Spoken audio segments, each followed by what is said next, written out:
Mystics are people who have tried to fulfill the Bible to an extent that we cannot fulfill it with all our desire. There is a well-known paradox that has plagued the Christian theologians for centuries. How do we literally understand the Sermon on the Mount? After all, Jesus says many things that overturn the social order in his attitude toward property. But the attitude toward enemies is still okay. A personal enemy we can forgive.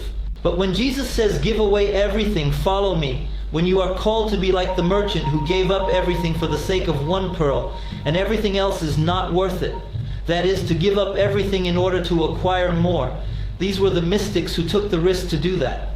And they said they got something that overcame in their eyes what they had lost. They got that happiness, and they described their experience as happiness, as joy, experiencing it. That they could say, yes, it was worth leaving it all behind. Because mystics are not just monks of the Church of the East of the specified period, they are people who left the world completely. That is, Isaac the Syrian did not even approve of dormitory monasticism. He thought that one should go into the desert at one's own risk, relying on God's care for you, that is, living by the fact that maybe you will find some roots in the desert. So these are people who risk their lives, really. They believe that you have to completely withdraw from society. And in that sense, their way was condemned from many different directions. When European culture discovered the Syrian mysticism in the beginning of the 95th century, and in general the Syrian tradition began to open in the 17th century to Europeans, more or less on a large scale, Isaac Syrian was discovered in the late 9th, early 20th century, and even then there were voices discussing, why are we interested in this Isaac when he calls us to leave everything behind? This is egoism. That is why Christianity capitulated to Islam, wrote one reviewer of Bickle's translation. That is why Christianity capitulated to Islam. That here was your ideal, you should leave the world, do nothing. So you've lost everything. That's the kind of voice that was being heard. And really when you hear the words that you have to get away from everything, to find true love for people, can you say why? Sure, it's easy to love people if you live away from everyone. So why did they require this withdrawal? The mystics claimed that only by completely abandoning everything could they reach that state of enlightenment when God can be felt experientially. And they endeavored to literally represent that experience in full words, for Christ had called for it. So it's an interesting experiment when they literally, in no uncertain terms, left everything behind and followed him, just as Christ told them to do. It is an interesting experience because neither I nor many of us would have dared to do such a thing.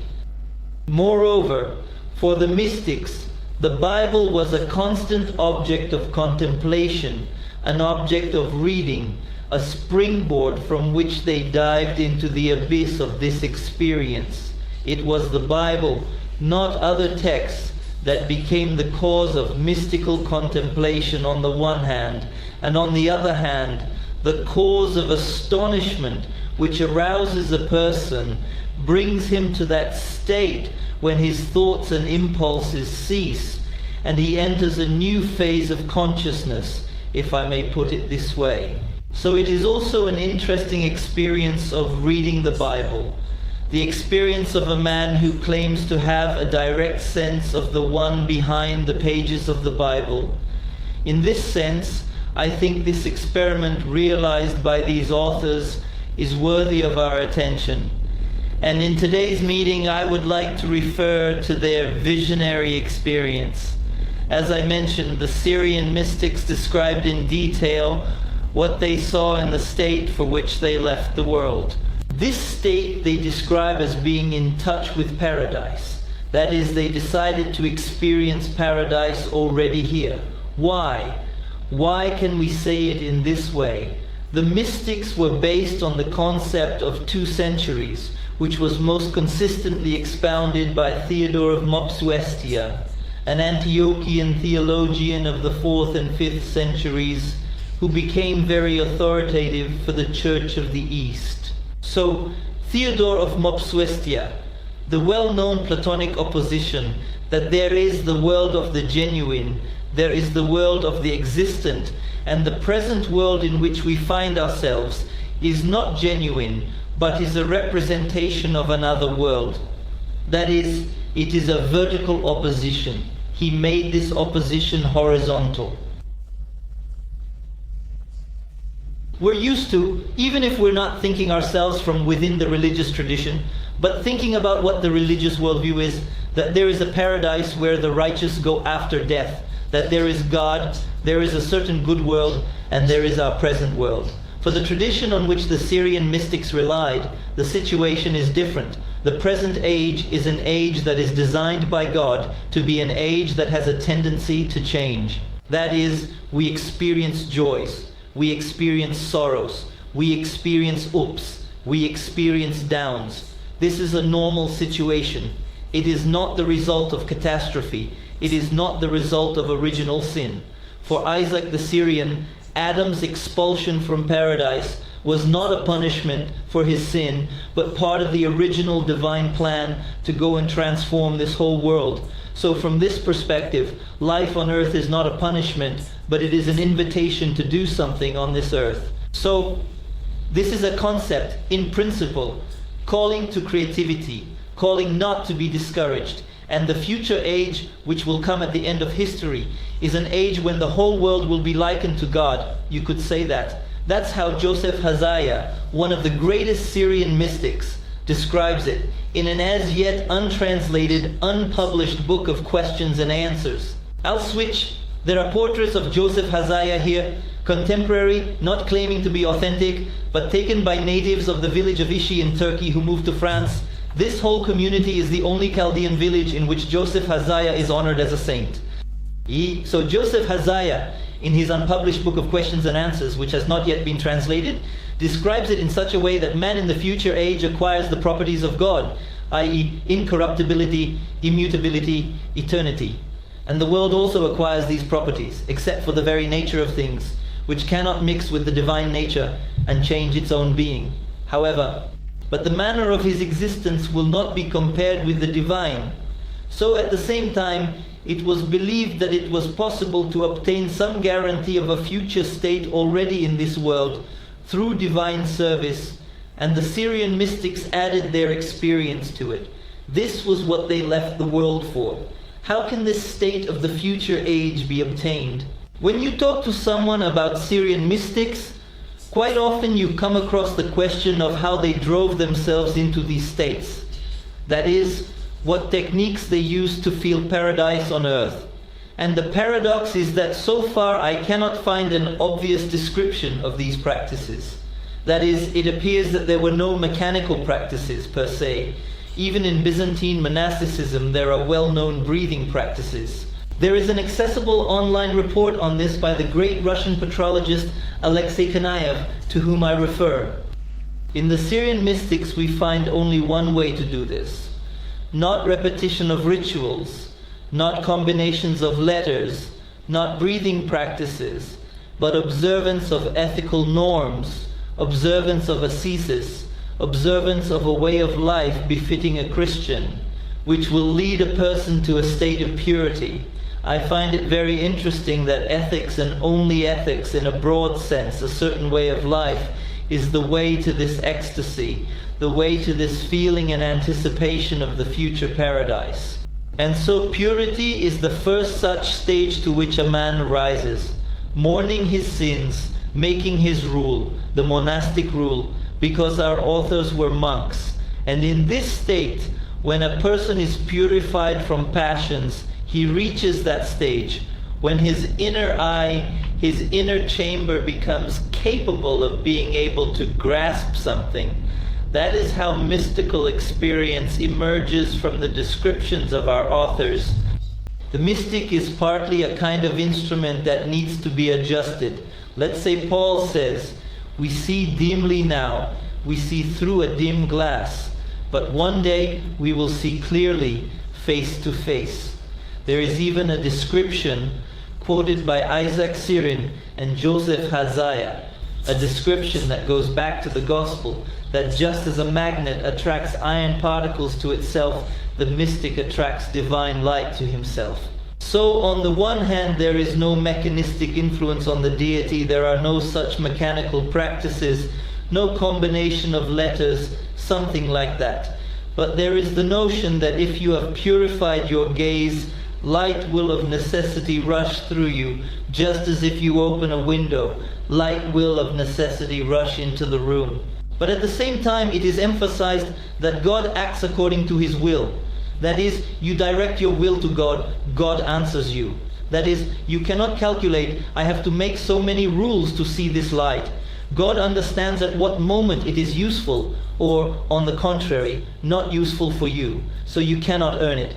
It is a state that comes to you unexpectedly, though at a certain stage. That is, having reached this stage, you may encounter this state when you do not expect it. Isaac the Syrian even has a separate word, a separate conversation, dedicated to the fact that when a monk comes out of his cell after 7 weeks of shuddering, if someone has not left the room, has not come to the service, you should not knock to him, because perhaps he is in this state.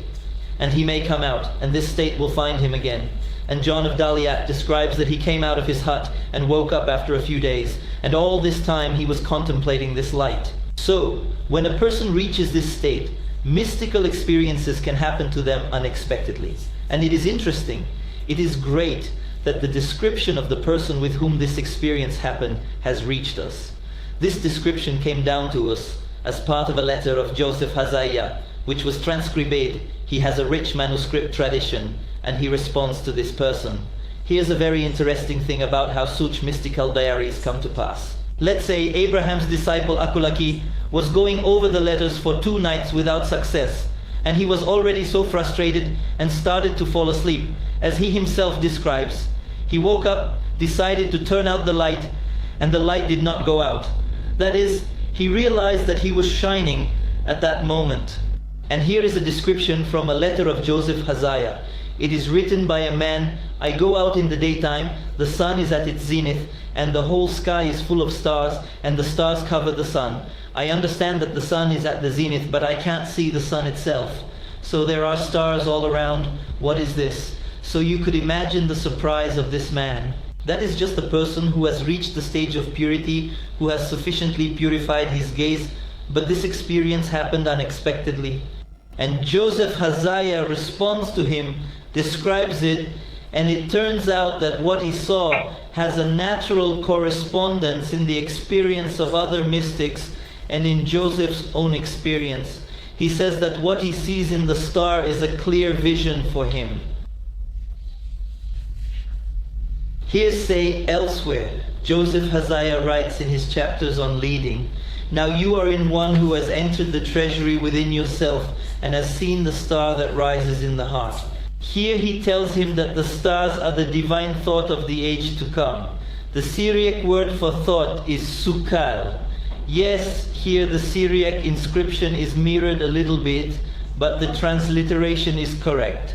Sukal is from the verb estakal, that is, to understand.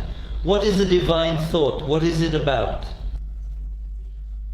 Not only in Christianity, but I think in all monotheistic religions, there is the notion that God created the world, that the world, roughly speaking, from some point gets existence and history. That is, there was when the world did not exist, but the fact that God conceives the world and God's thoughts are absolute means that God conceives the world eternally. As Isaac the Syrian said, there was when the world was not, but there was not when God did not love the world, when there was no thought with the love of God about the world. That is, in divine love, this world existed always in his thought. And so, the idea that these thoughts, divine thoughts, can be seen, can be communicated, is the core of Christian mysticism from Evagrius to the Syriac tradition, and from them right up to the last great outbreak of classical Syriac literature, Abdisha Barbrich. In the Byzantine tradition, first of all, it is Maximus the Confessor who spoke of contemplating the logos of creation, that is, those ideas of the divine that are behind everything. And this is what is often called Christian Platonism, although in this case the difference is fundamental, because these thoughts exist as thoughts of God, as thoughts with the permission of this person.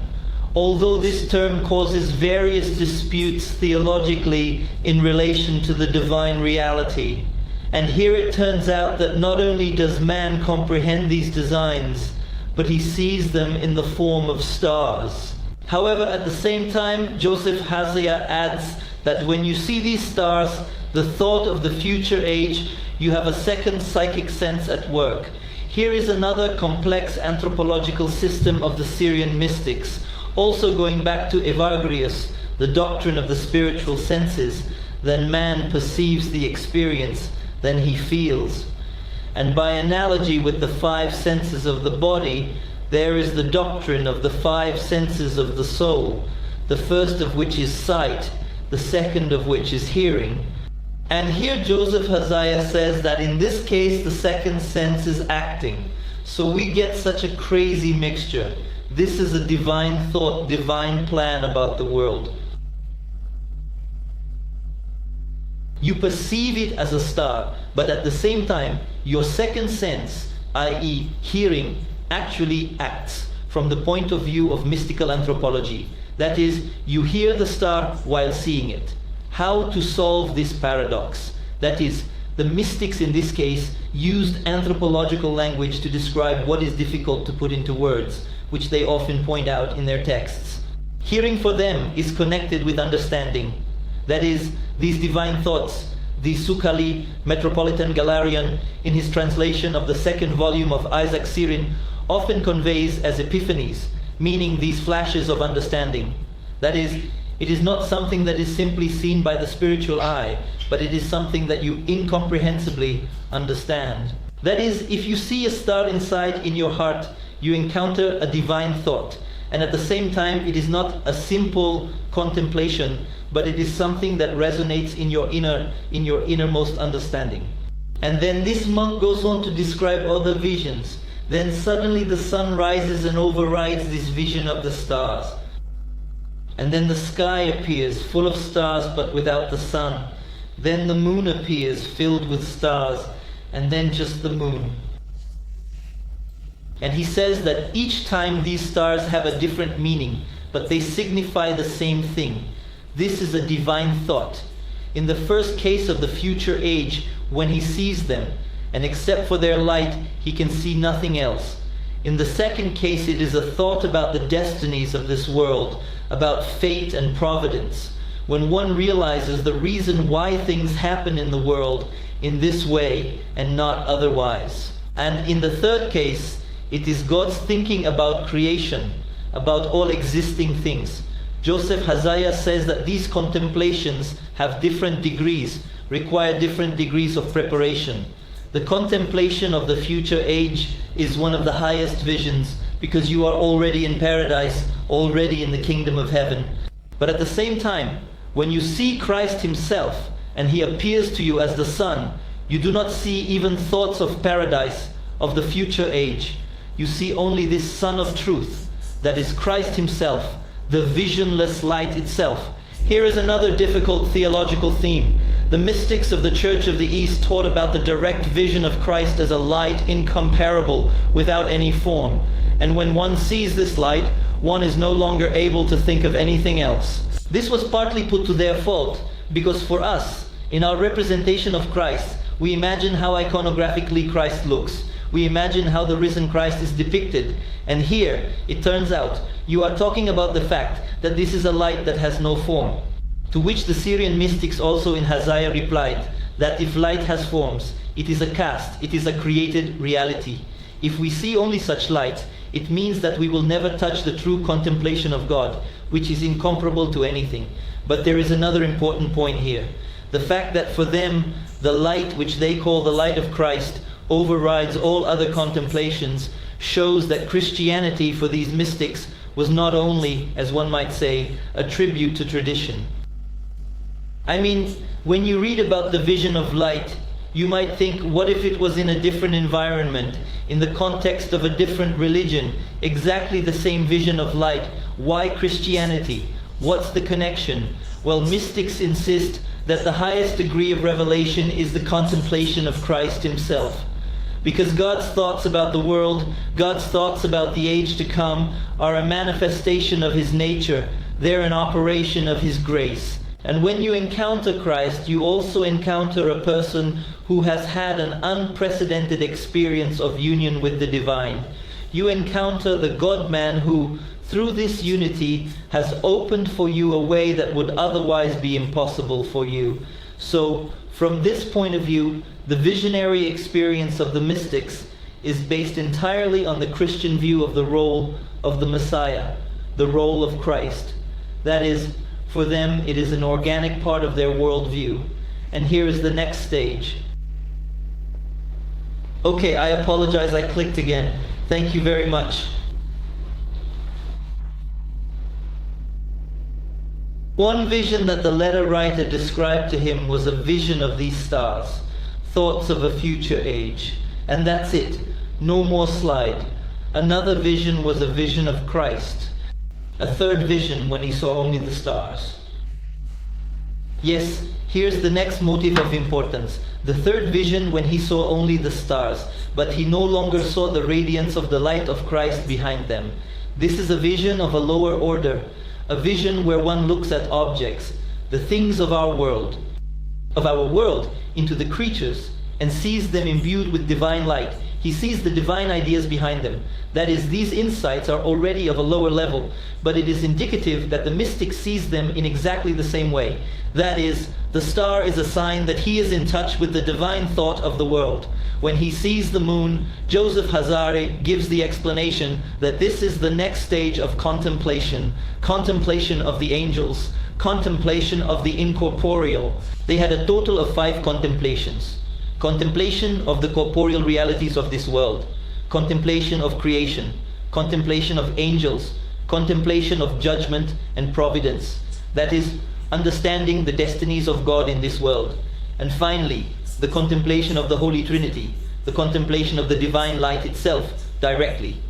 And the contemplation of the light of Christ stands apart from these contemplations. So, the vision of the moon for him is the contemplation of the angel.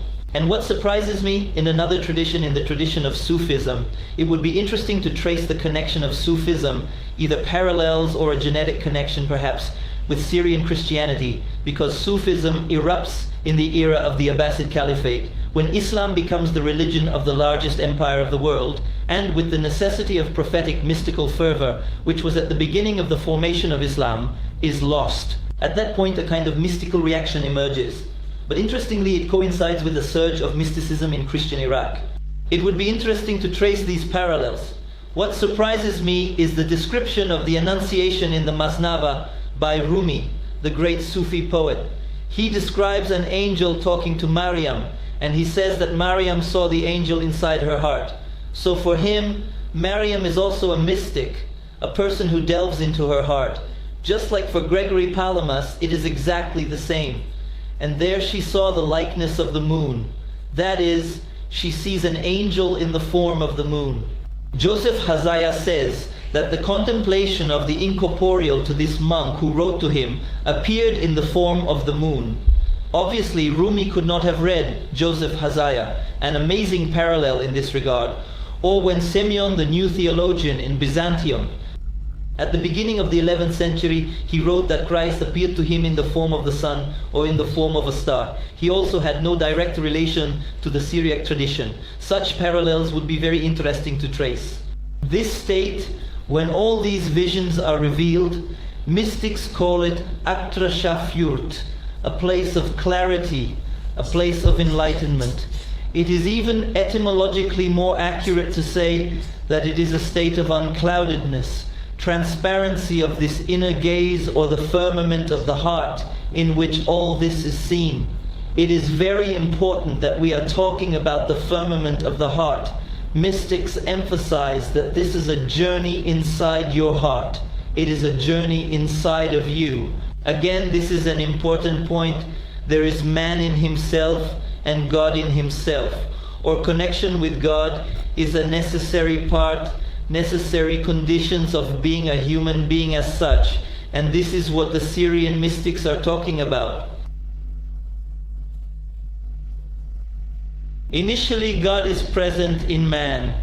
At the creation of man in his heart, God plants, places his divine fire, and he places the thought of it, which Joseph Hazaya, Isaac the Syrian, and there's also a message under the name of Rev Neil, which is also in Syriac preserved.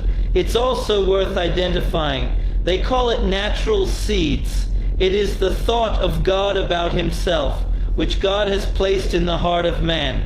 It turns out that divine thought is the original constituent part of man. And for Joseph Hazaya, this is very important. He says that the beginning in general of a person's way to God is the movement of these divine thoughts. When they start to burn from inside and cause dissatisfaction with this world, that it becomes not enough what they have now, they want more.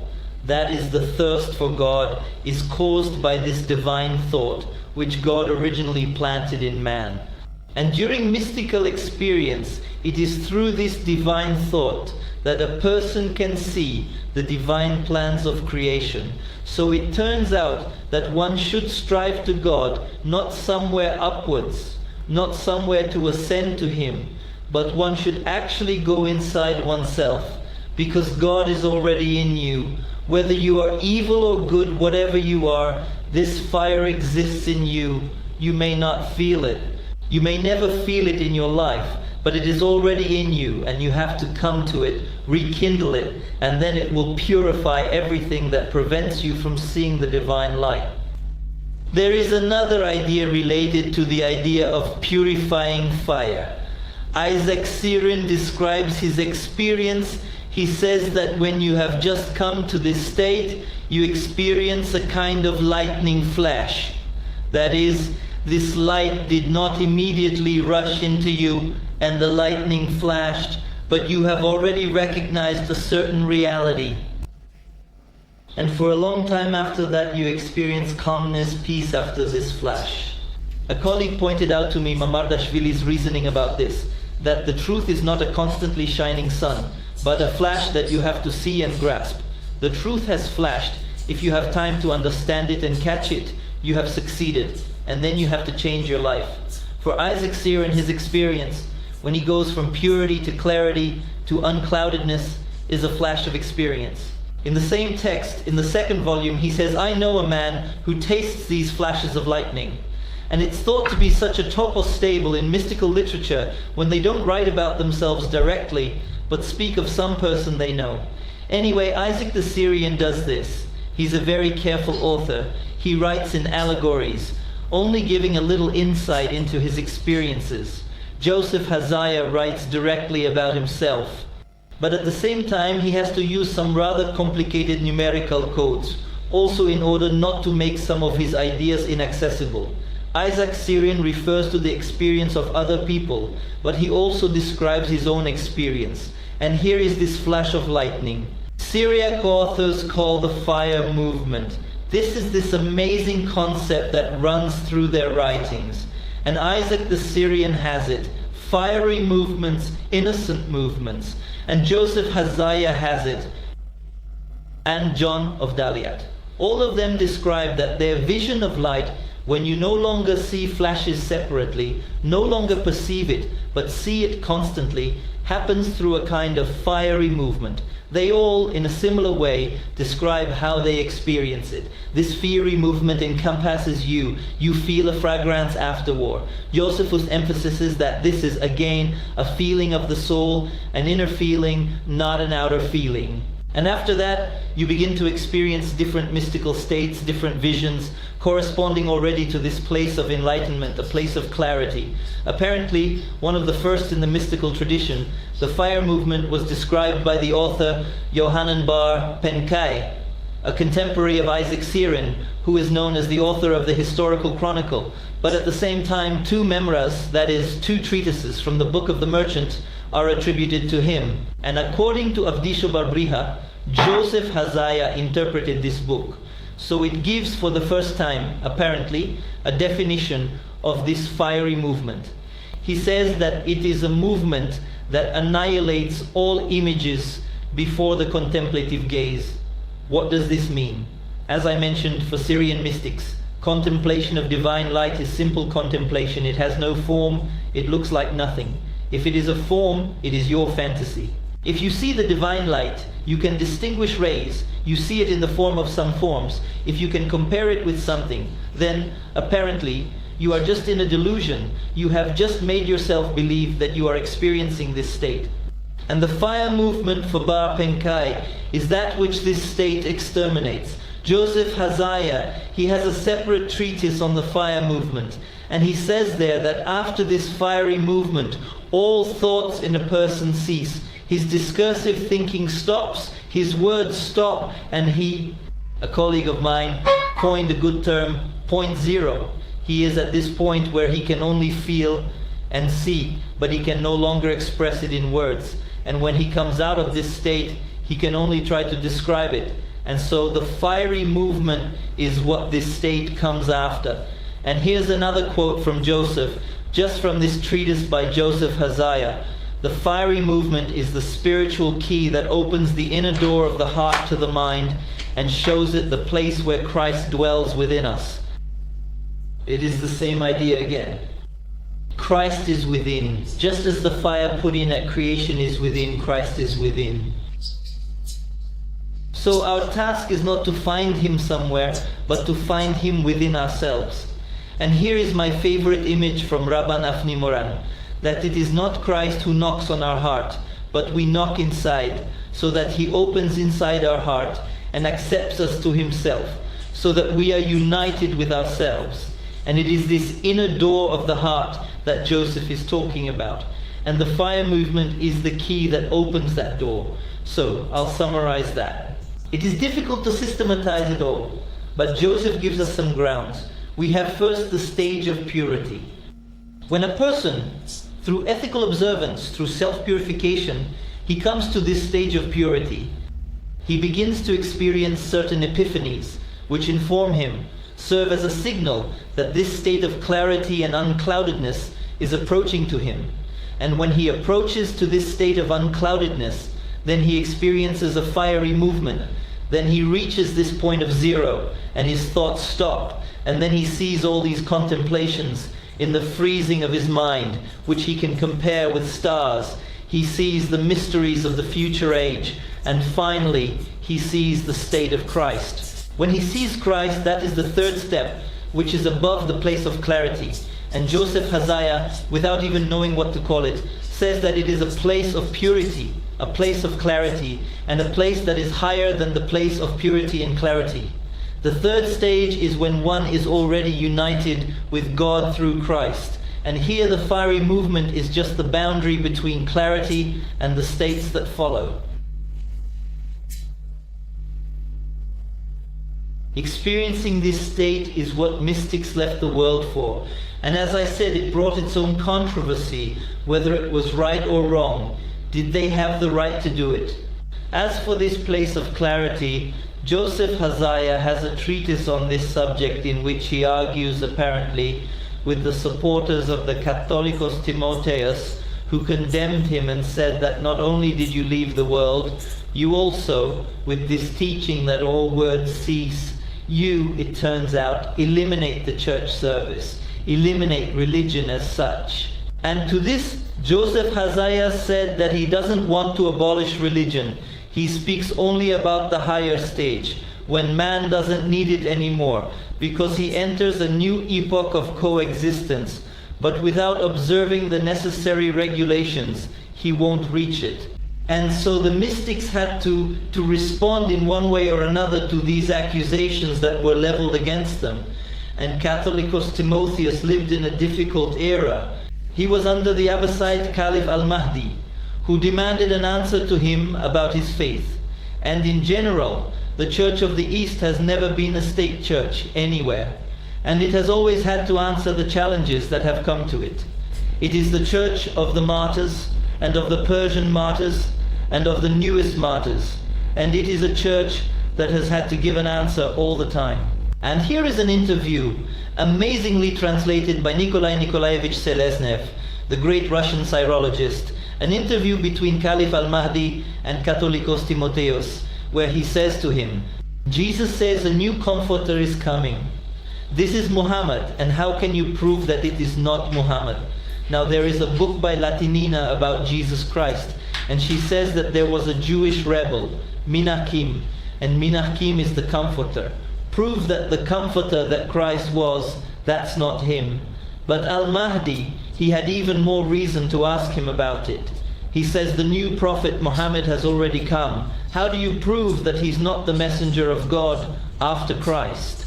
And Catholicos Timotheus, convincingly referring to numerous quotations from the Bible, said why he considers Muhammad a prophet, but why he cannot consider him a comforter. That is, he spoke at his own risk.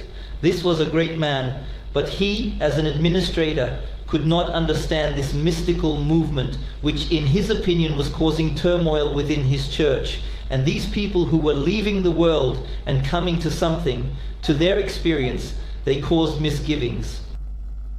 And the summit of this opposition was the council of the year 787, when Joseph of Hazayab, John of Dalyatz, and John of Pomi were anathematized. Fortunately, posthumously removed afterward. It is a condition that cost them the risks of not only leaving the world, but the risks of being misunderstood and condemned. But they write about how it was something worth leaving it all behind for. It is interesting that mystical experience in Syriac mysticism is called by the word tegorta, which means sale, trade. It would seem that what is the connection here with trade? And we know that Jesus often speaks of commerce. He compares his followers to a merchant who forsakes everything for the sake of one most precious pearl. The parable of the talents says to let the talents go to trade more. So for them, it wasn't just a gospel reference. For them, it was a real acquisition that was worth leaving everything behind. They left everything behind but gained more. So it is no accident that this is a designation of their experience. But trading of any kind has risks. And here I've already reminded you about the playing card, which was in the Syriac tradition a symbol of mystical experience. You could come, but you could also go off. And the risks for the mystics were also very great. And Joseph Hazaya has a description of several visions that are deceptive visions. And a person could, having already reached a certain high state, encounter this. And Joseph Hazaya says, take care of your inner sanctum, because demons can take it over, and then you will be punished as a sacrilegious person, as a person who defiled this sanctum, if you listen to the wrong visions. And to another monk he wrote, of what you describe to me, some of it is correct and trustworthy, and some of it is dangerous and requires great caution. And for example, he says that a person can experience demon fire. Not fire from the heart, but demon fire, which occurs in the head when a person feels overexcitement, some kind of rapture, some kind of emotional, sensual rapture, and feels some kind of dizziness, heaviness of the head, and at the same time uses it as a reason not to read the Bible, not to read prayers. And he says, you must read the Psalms, you must bow down before the cross, and this fire must come down from the head into the heart. When you light it in the heart, you will give it the right direction. He says also, beware of the fire that is mixed with darkness, because this fire also comes from human passion. And Joseph Hazaya associates one kind of fire with the action of the demon of anger, and another kind of fire is associated with the action of the demon of fornication. And this demonology seems to be deep and relevant not only to mystical practices, but in principle to human life. Only in the 20th century was the concept of what, following Freud, is called sublimation, and how to treat one's own energy deeply developed. The mystics of Iran have described these practices, and John Dalyatsky devotes a special talk to how human energy, sexual energy among other things, a person can transform it into creative energy, can transform it eventually into a mystical experience. And Joseph Hazaya, on the contrary, describes how this energy can be transformed incorrectly and lead to mystical fantasies that have nothing to do with the real thing, to some visions of fire, visions of light, which actually turn out to be a deception. And when a person goes further, he will simply be seduced and end up in hell. Because what is hell to Isaac the Syrian? For him, it is a state of ignorance, a place in which deluded minds walk. For him, it is not so much a torment. For him, it is a state of self-delusion. into which a person leads himself when he follows some wrong experience. If you see some chariots, some thrones in the sky, if you see some unusual stars in the sky, this is also a lie, because everything happens within you. As Isaac the Syrian says, the door to heaven and the door to the heart are one. If you have entered one, you have entered both. If you see something in the sky, it's probably a deception. And inside you, when you see it, the demon cannot penetrate you. For Joseph Hazaya, in the same book of questions and answers, unpublished yet, that I mention it, there is detailed reasoning that a demon cannot penetrate a person. It cannot even see him at all. The inferior cannot see the superior. The angels see each other, but humans can only see the angels when they reach a state of shaburt, a state of clarity, when they are on a par with them. And they can see through this the state of those who have not yet attained this experience. And people who have not attained it cannot see it. And demons cannot see a human being. Demon simply injects his poison into you, sows his seed into you, and then he looks at you, whether you have accepted or not. If the demon smells a disgusting stench from you, he realizes that you followed his advice. After that, for some time, you do not want to sin at all, when there will be such descriptions. So what he's saying is, to see what is inside of you, much less penetrate you independently, the demon cannot. Therefore, seeing inside yourself on the firmament of the heart is an indicator of the authenticity of spiritual experience. That is, such a risk always remains in front of a person. And even Isaac Syrian has an interpretation of the parable of the invited to the wedding feast. When a man comes in inappropriate clothing, he is thrown into outer darkness. He says that this is a man who has not purified himself, but who has dared to enter into these mysteries. He says that immediately he sees around him such a word, shragrav-yaha, Syriac word, meaning phosphines, spots. When you look at the sun, you then see spots. And not only you don't see the sun, you don't see anything around you. If you started unprepared for this, these phosphines attack your gaze, and after that you do not see anything for a long time. As Zavarintsev translated it spectacularly, it is as if one is overcome by a certain fog. But it's not even so much a fog as exactly analogies with these phosphines. And one is thrown into the realm of ignorance if one approaches it without understanding. A similar risk confronts the person who has approached it. Another state that mystics describe, and another consequence of this fiery movement, is that man sheds tears incessantly, uncontrollably, but they are tears of joy and propitiation. It is said that this fire burns the heart of man with love, and he cries, and he feels at this time love for all people. It is worth adding here that many languages have different words for love. The Syriac language too has two words for love, chuba and refta. The word chuba denotes love in a broad sense. I think it can be compared to the Greek term agape, and rekfta is comparable to the Greek term eros. The word rekfta denotes lust in a negative context including, and eros denotes love that seeks to merge with its object. And so for St. John of Daliat Kuba is a state of the first degree, the degree of purity, when out of love for God you work, fulfill your rules, observe moral norms, and purify yourself.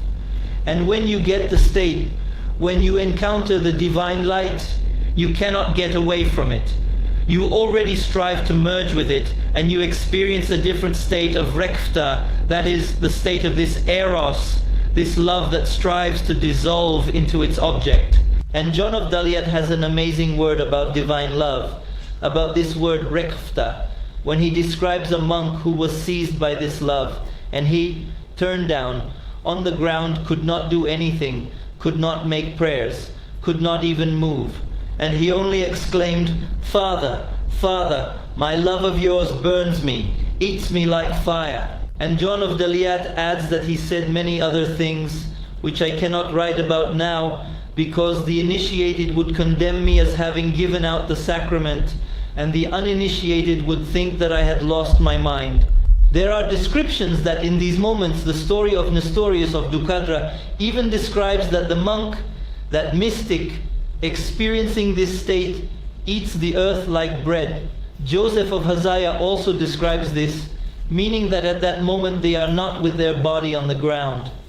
For Joseph Hazaya, Kuba and Rekafta are equivalent concepts that are present simultaneously in the mystical experience. So here again the question arises, what is the object of this love? How can they love humanity if they have departed from humanity?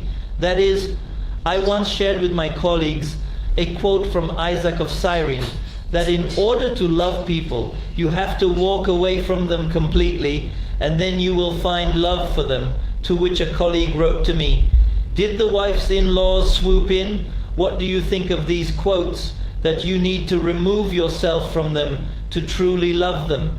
And it does happen that you truly begin to treat a person well, especially a mother-in-law or mother-in-law, when you live at some distance from them, socializing, but not intimately. So what did the Syrian mystics have in mind? They too were withdrawing from the world and further shedding tears for humanity.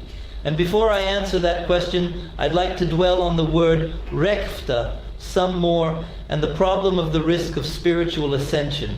As I mentioned, refta means both bad libation and good libation. So let's say silver loving in Syriac is rehmaf kasfa, any lust for silver.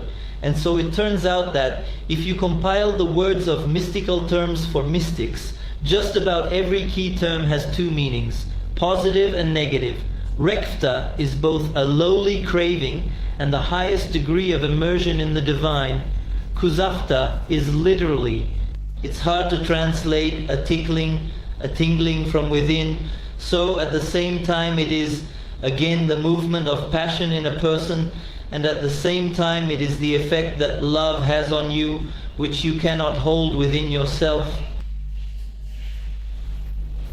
The term shrach rabiafta that I mentioned is at the same time phosphenes that darken your spiritual eye. When you are angry, as Evagrius says, if you are angry, then you see everything in spots. You can't see things cleanly. And at the same time, for Isaac the Syrian, it's an epiphany about the future age. That is, at the same time, it is a false vision and a true vision when you realize the future age, but it is shrach rabiafta. It is still some mirages, but in a good sense. That is, you are still in reality, but you already understand it and see it. And the list goes on. I mean, there's a whole range of terms that can have at the same time. Here's even the word sufala, which I say understanding and thought. It's used in a negative sense, like those thoughts that scatter you. Especially when you have already reached this state, this point of zero, when you are in amazement and think about divine objects, but at the same time the thought does not move in you. You see it in a super intelligent way, and then the demon tries to instill in you these sufalas, these thoughts about objects. You start to think about some questions, you start to philosophize, you want to describe your experience, and that's it. You lose this state. And at the same time, subkhalas are divine ideas about the world, which we have mentioned today. And there are three kinds of them: about the future age, about judgment and providence, and about the objects of this creation. And so here is each term. And what is particularly marvelous about this word tegya is that it means wandering. That is, it is at the same time a false wandering of the mind as a consequence of one's imaginations. But what is interesting is that for Isaac the Syrian, if a person raised by Ignatius Brentjaninov honors the spiritual prayers, it's mind wandering. What is wandering of the mind? It is the opposite. It is something bad. It is wondering, how can it be spiritual prayers? And for Isaac Silin, this here circling, wandering is at the same time the wandering of your thought in divine contemplations, irrational. And Syrian mystics often have the word abode. They move from abode to abode, as if from one state to another, and they justified it with these words. We are transformed, says Apostle Paul, into the same image from glory to glory. These unusual words of Apostle Paul for John of Daliatka are just a symbol of this movement from one state to another. That is why they experience so many states. Or here is another state, just by our word knowledge. God commanded the light, illuminated our hearts, and let it enlighten us with the knowledge of the glory of God in the person of Jesus Christ. For the Syrian mystics, there is every word for a reason, because glory is the light you see.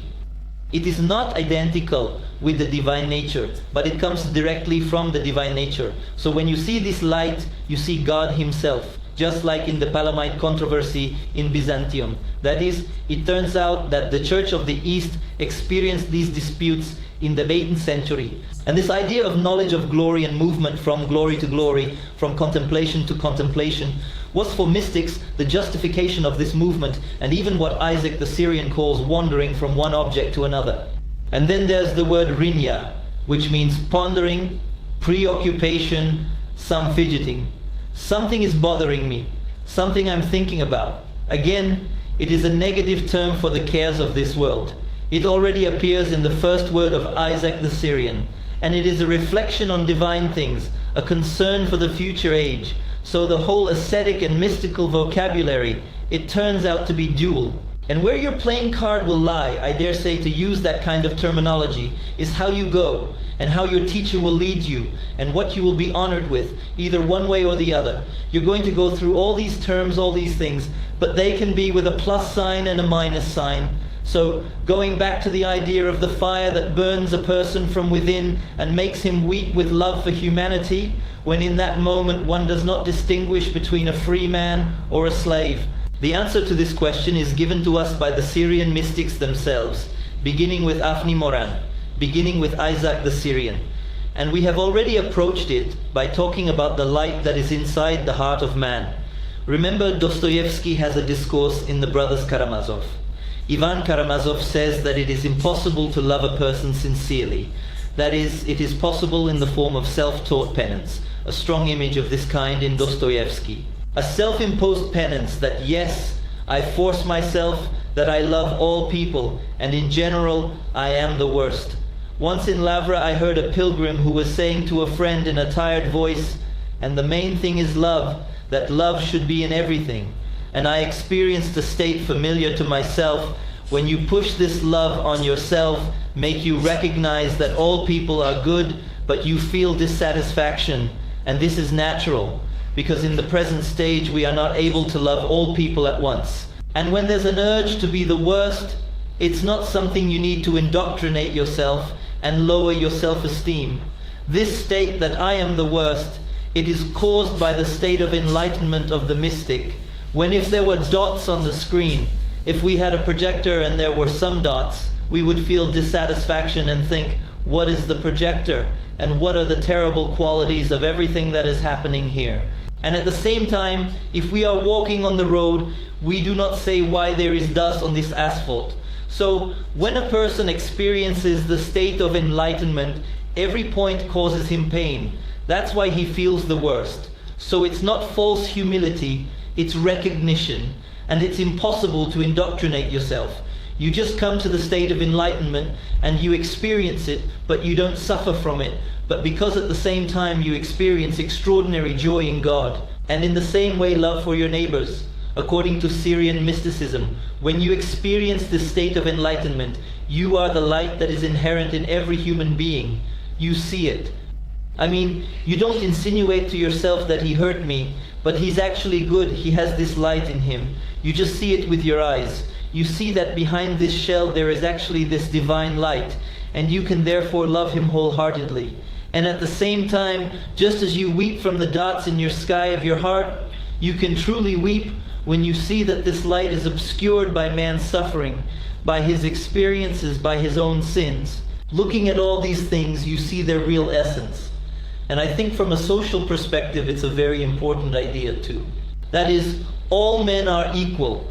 And this, of course, sounded very progressive in the time of the Apostle Paul, who said that in Christ there is neither Elim nor Judea. And in the time of Joseph Hosea, who lived in difficult times shortly after the Arab conquest, in Joseph's time there were still more or less stable times.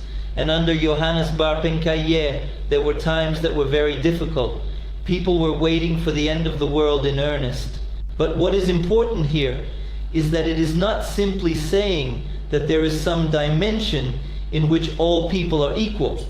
That is not because scientists have proven that everyone has the same IQ, and even if that weren't true, it wouldn't invalidate that principle, but because there is a dimension in which none of that matters. And you, reading the Apostle Paul, you can recognize that dimension in Christ, or you can translate that into the plan of another religion, but the mystic sees that dimension. He sees this unity of all people, so for him there is no higher or lower, slave or free, his own or another's, Muslim, Christian or atheist. For him, this divine light is present in all, and he desires that this light shine clearly. And from this point of view, the Syrian mystics were not hypocritical in withdrawing from the world and desiring to reach this state. They sought to see this dimension with their own eyes and to love people, not by imposing penances on them, but to love them sincerely and wholeheartedly. And for this they had to make an experiment. For this they had to carry out an anxiety, to risk their entire well-being, their entire fortune, their career, completely their entire life, and irrevocably, in order to reach this state in a favorable way, and to understand that they had found this pearl, and that this pearl is present in everyone, and everyone will find it, sooner or later, through the action of God in the new age in one way or another. And in this sense, they who realized this path and took a risk, give us, who did not take a risk, much that we can use in our lives. Because I think the text testified to this very eloquently and quite obviously, that the mystical experience, the mystical revival of Christianity of Iraq and Iran of the 7th to 8th centuries is able to provide answers to the questions of our contemporaries, just as other mystical practices are able to do, just as Buddhism, after the colonization of India, discovered in Europe. I believe that this is a heritage that has yet to be excavated, yet to be discovered, because Joseph of Hosea and John of Daliat only became well known in the 70s, but something was published in the 30s, but truly only now, or those are discovered, and hundreds more manuscripts remain undiscovered. I believe that this light can shine and be useful to all of us, those who have not yet set out on the wanderings for this pearl. Thank you very much, and that will be the end of it.